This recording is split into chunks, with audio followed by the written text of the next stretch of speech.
بسم الله الرحمن الرحيم. الحمد لله رب العالمين، والصلاة والسلام الأتمان الأكملان المتلازمان على سيدنا رسول الله وعلى آله وصحبه ومن والاه. أما بعد، baada ya kumshukuru Mwenyezi Mungu na kumtakia rehema na amani kipenzi chetu Bwana Mtume sallallahu alaihi wa alihi wasallam, tuendelea na madarasa haya ya fiqh, na tumefika katika mlango wa swala. Na kabla ya kuingia ama kueleza zaidi katika mlango huu wa swala, kuna jambo ama kuna mambo yanayofungamana na ahkam za swala ambayo lazima tuelezane, lazima tutanabahishane. Kabla ya kuingia kwenye masaili ya kifiqhi, lazima kwanza tujue umuhimu wa swala.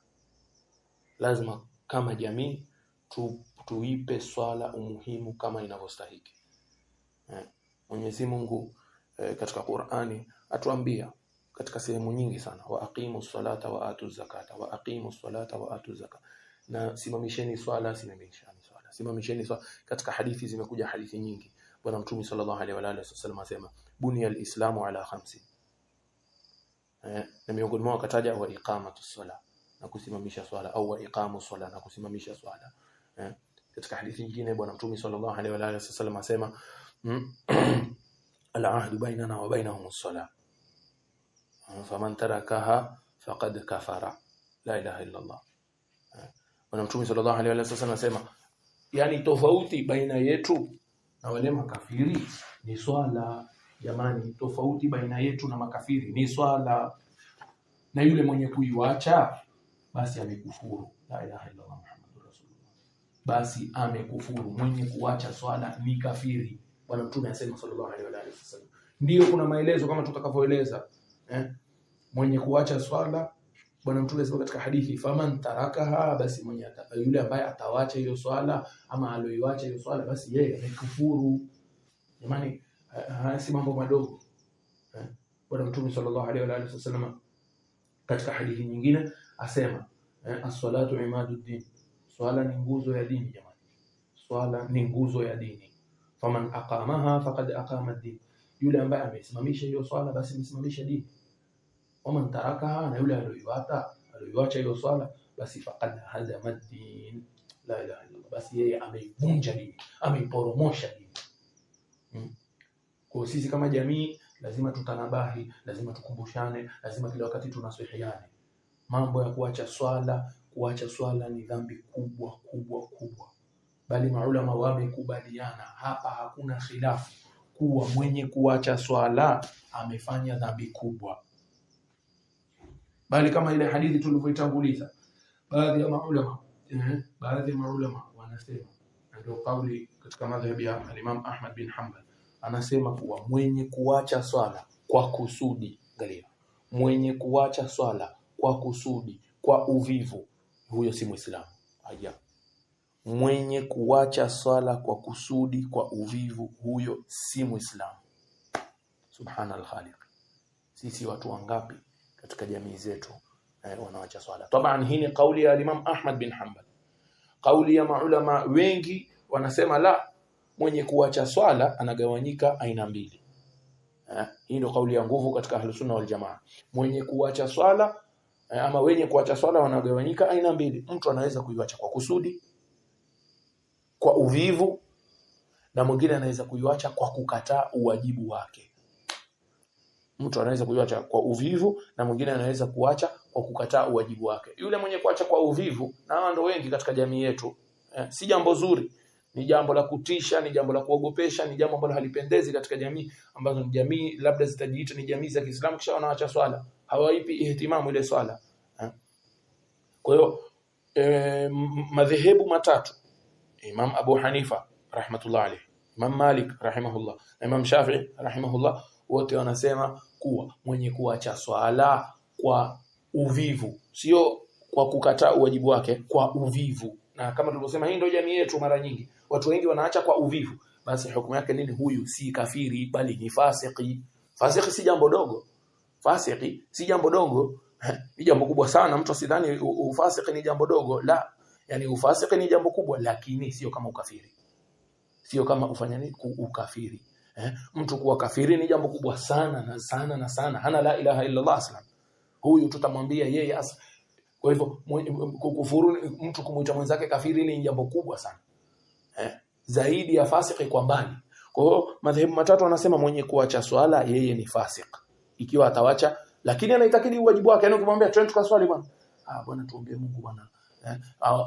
Aleta sababu zake ambazo hazina msingi. Manake yani anaepuka tu ile swala. Lakini ukimuuliza je, wewe unaitakidi kwa swala ni wajibu? Akwambia ndio naitakidi kwa swala ni wajibu. Basi mtu kama yule tuambia yeye ni Muislamu lakini ni fasik. Hii ndio kauli ya wengi wa wanazuoni. Lakini Imam Ahmad kama tulivyoeleza, kama tulivyotanguliza amesema kadhaa. Lakini wao wanasema mwenye kuacha kwa kukataa wajibu, yani kusema kwa swala si wajibu, huyu sasa si Muislamu. Huyu sasa sisi nini? Si Muislamu. Sawa. Lakini pamoja na hayo yote, jamani, pamoja na hayo yote, madhehebu hawa matatu wanaosema kuwa swala mwenye kuiacha kwa kusudi, kwa uvivu, yeye mtu kama huyu ni fasiki lakini hajakufuru, yani ni Muislamu hajakufuru. Pamoja na kuwa wao wanasema hivi, tujue kuwa wao pia wanasema imamu wa Waislamu, ikiwa kuna imamu wa Waislamu, ikiwa kuna kadhi ambaye amechaguliwa na imamu wa Waislamu, imamu wa Waislamu anamwangalia yule ambaye haswali na anamlazimisha aswali. Akikataa basi atauawa. Subhanallah. Kule kwa Imam Ahmad aslan huyu ataambiwa lazima atubu na aswali arudi katika Uislamu. Lakini madhehebu haya matatu atakwambia huyu ikiwa atakataa kumsikiza imamu atamwambia bwana nenda kaswali. Nenda kaswali, atamwamrisha yani nenda kaswali. Ikiwa hataki, imamu anaweza kuamua kumtinda huyu, kumuua. Tuangalie uzito wa hili jambo. Mpaka imefika hapa. Madhehebu yote wanakubaliana masala haya. Sasa iweje sisi tuidharau hii swala kwa namna inavyodharaulika katika jamii zetu? Sisi tunaidharau swala kwa namna ya kushangaza sana. Hata utaona watoto siku za skuli wanaamshwa mapema. Wanalazwa mapema. Bwana kesho skuli, atalazwa mapema. Yule mtoto tangu mdogo saikolojia yake, akili yake inafahamu kuwa kumbe mimi naamshwa mapema kwa ajili ya skuli. Si amshwa mapema kwa ajili ya alfajiri. Ikifika weekend, ikifika Jumamosi, Jumapili hakuna skuli ama ni holiday, mzazi hana neno. Hata akichelewa yule mtoto kulala akichelewa kulala haina neno. Kwa sababu gani? Hakuna skuli. Manake hakuna alfajiri pia, astaghfirullah alazim.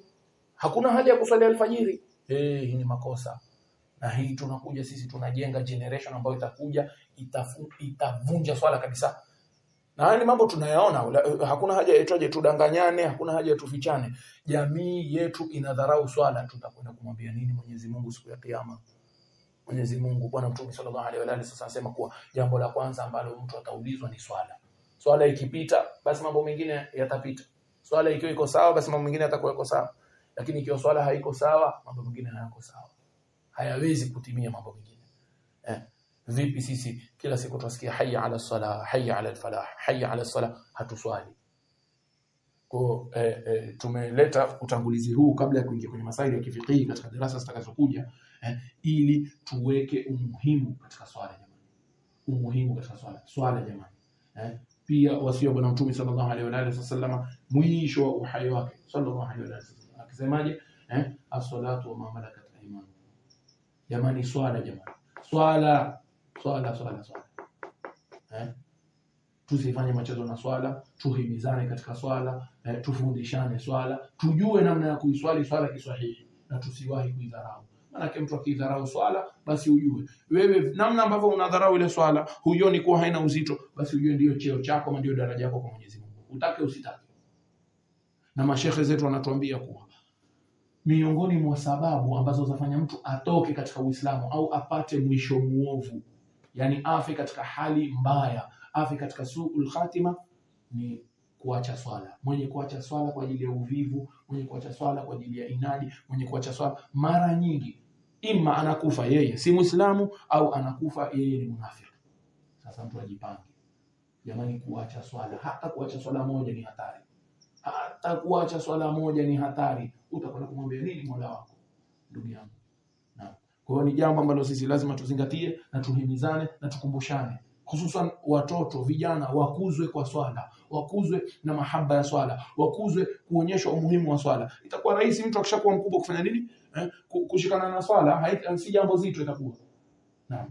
Kwa inshallah katika madarasa zinazokuja sasa tutaingia katika masail ya kifiqhi yanayofungamana na swala. Sallallahu ala sayidina Muhammad an-nabiyil ummi wa ala alihi wa sahbihi wasallam. Alhamdulillah awwalan wa akhira.